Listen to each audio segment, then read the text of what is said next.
अस्सलाम वालेकुम everyone.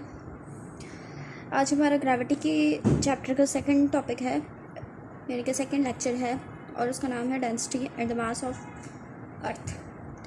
Firstly ये तो एक डेरिवेशन है जिसके पहले हम एक्सप्लेनेशन इसकी थोड़ी सी पढ़ेंगे, उसके बाद मास ऑफ अर्थ हम ड्राइव करेंगे और उसके बाद डेंसिटी ऑफ अर्थ।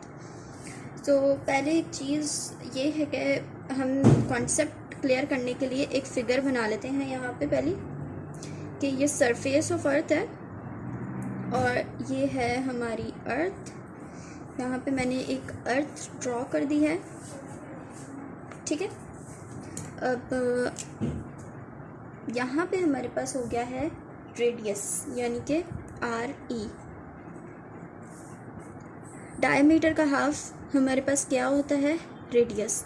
जैसे हम पहले ये पढ़ चुके हैं कि सरकमफेरेंस का हाफ डायमीटर होता है और डायमीटर का हाफ हमारे पास रेडियस होता है। तो रेडियस को शो करने के लिए मैंने यहाँ पे आपके पास R लिख दिया है, और यहाँ पे मैं आपको बता दूँ कि ये हमने अर्थ बनाई है, सही है। इसके अलावा अगर हम सरफेस पे ये हमने एक ऑब्जेक्ट पुट कर दिया यहाँ पे, सही है। अगर इस फिगर को, ये वाली जो फिगर हमने यहाँ पे ड्रॉ की हुई है कि ये RE है, इसको हम कुछ इस तरीके से बाहर बना दें तो कोई इशू बिल्कुल भी नहीं है। यानी कि इस चीज़ को उठा के हमने यहाँ पे पुट कर दिया, ठीक है। अब साथ में पढ़ लेते हैं। एक मास है, जैसे हमने कंसीडर कर लिया है कि ये एक मास है, एक बॉडी है जिसका मास है M, ठीक है। M हमने इसका मास कर दिया है, और ये कहाँ पे पुट किया है हमने, सरफेस ऑफ अर्थ के ऊपर, और रेडियस मतलब सरफेस ऑफ अर्थ के हमने यहाँ पे पुट कर दिया ऊपर। तभी हम इसको कह रहे हैं कि ये मास जो है हमारे पास हमने पुट किया है at the surface of earth, सही है। और इसके अलावा सेंटर में हमारे पास क्या हो गया है, RE हो गया। इसके अलावा हम ये बात आपको एक और चीज़ क्लियर कर दें कि M यहाँ पे मास के लिए हम यूज़ कर रहे हैं ME, ठीक है। अब यहाँ पे एक लाइन लिख लेते हैं हम पहली, according to the law. Consider तो हमने सारा कर लिया, अब क्या है, डेरिवेशन करने जा रहे हैं हम। According to law of universal gravitation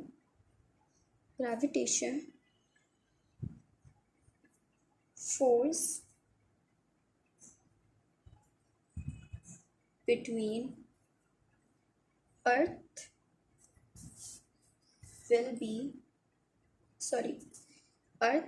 and body will be। जैसे हर डेरिवेशन को सॉल्व करने के लिए हम कोई ना कोई इक्वेशन या कोई ना कोई पहले जो फॉर्मूलाज हम ड्राइव कर चुके हैं उनको कंसीडर करते हैं। तो यहाँ पे हमने क्या लिया है, अपना लॉ ऑफ ग्रेविटेशन, सही है।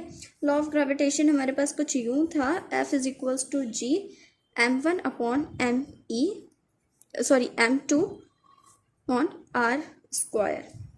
अच्छा, तो हर चीज़ के अंदर हमें कुछ ना कुछ चेंजेस करनी होती हैं, इसलिए हम यहाँ पे M2 की जगह अपना ME पुट करेंगे, और RE की जगह हम R स्क्वायर की जगह हम RE पुट करेंगे।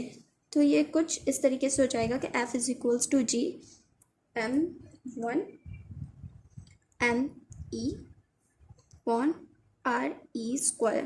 अब भले आप यहाँ पे 1 पुट करें नहीं करें, कोई इतना ज़्यादा इशू नहीं है, ठीक है। इसके अलावा हम एक चीज़ ये ज़रूर जानते हैं कि साथ में ये चीज़ हम पहले से ही जानते हैं कि F is equals to W होता है। तो यहाँ पे हमने W पुट कर दिया, G ME upon RE square, ठीक है। और एक चीज़ हम ये भी जानते हैं कि W is equals to mg होता है, ठीक है। तो हम यहाँ पे पुट कर देते हैं mg is equals to G ME upon RE square, ठीक है। अब हम एक दफ़ा ये चीज़ दोहरा लेते हैं कि हम फाइंड क्या कर रहे हैं, हम मास ऑफ अर्थ फाइंड कर रहे हैं, सही है। इसके लिए हम क्या करेंगे, पहले हमने यहाँ पे जी के साथ m यहाँ पे क्या हो रहा है, मल्टीप्लाई कर रहा है, और m अगर यहाँ पे आ जाएगा यानी कि डिवीजन में आ जाएगा तो डिवाइड करेगा। तो g is equals to capital G m e upon r e square और m, क्योंकि पहले m मल्टीप्लाई कर रहा था अब डिवाइड कर रहा है। m को हमने m से कैंसिल कर दिया, ठीक है। तो मेरे पास फॉर्मूला अब ये बन रहा है कि g is equals to capital G m e is upon r e square. Find हम कर रहे हैं मास ऑफ अर्थ, सही है, मास ऑफ अर्थ कर रहे हैं। अब हम एक चीज़ कर देते हैं कि यहाँ पे डिवाइड में वहाँ जाके मल्टीप्लाई में आ जाएगा। तो ये हमारे पास कुछ यूँ बन गया है, r e square g is equals to capital G m e। Mass of earth find कर रहे हैं तो r e square g upon में कैपिटल G m e ऐसे लिख लें, या फिर ऐसे लिख लें कि r e स्क्वायर यानी कि m e आप राइट हैंड साइड पे लिख लें या लेफ़्ट हैंड साइड पे लिख लें, इससे फ़र्क नहीं पड़ता है। लेकिन अगर इसको इस तरीके से लिख दिया जाए कि हम लेफ़्ट हैंड साइड पे m e लिख दें तो ये एक मैनरेबल वे हो जाएगा, ठीक है। यहाँ पे ये डेरिवेशन कंप्लीट होती है किसकी, मास ऑफ अर्थ की। अभी हमें किसकी निकालनी बाकी है, average density of earth. Average density of earth के लिए पहली चीज़ आपको ये बताती चलूँ कि अर्थ हमेशा ये सर्किल नहीं होती है, अर्थ हमेशा होती है स्फेरिकल। स्फेरिकल के लिए जो फॉर्मूला यूज़ किया जाता है वॉल्यूम का वो कुछ यूँ होता है। पहली बात तो ये है कि हम पहले यहाँ पे लिख देते हैं डेंसिटी ऑफ अर्थ, ठीक है। डेंसिटी ऑफ अर्थ लिख दिया यहाँ पे हमने, और ये भी डिस्कस कर लिया कि सर्किल नहीं होती है, हमारे पास अर्थ हमेशा कैसी होती है, स्फेरिकल, ओवल शेप में। यहाँ पे लिख लेते हैं और ओवल, चाहे आप स्फेरिकल शेप कर लें या ओवल शेप कर लें, बात एक ही है, ठीक है। इसके अलावा अब हम ये जान गए कि डेंसिटी की बात हो रही है, तो एक चीज़ आपको बताती चलूँ कि डेंसिटी को हम पहली बात तो शो करते हैं रो से, is equals to m e upon v e, mass upon volume. इसके अलावा मैं आपको एक बात बताऊँ, यहाँ पे हमने e क्यों पुट किया, क्योंकि हम अर्थ की बात कर रहे हैं, ठीक है। v की बात मैंने आपको पहले ही बता दिया था कि अर्थ के लिए जो हम फॉर्मूला यूज़ करते हैं, स्फेरिकल के लिए जो वॉल्यूम यूज़ होता है, तो वो हमारे पास वॉल्यूम का फॉर्मूला कुछ यूँ होता है कि v is equals to 4/3 pi r e square, sorry r e cube. अब ये हम अपने फॉर्मूला में पुट कर देंगे, तो फॉर्मूला हमारा ये बन जाएगा कि m e upon 4/3 pi r e cube, ठीक है।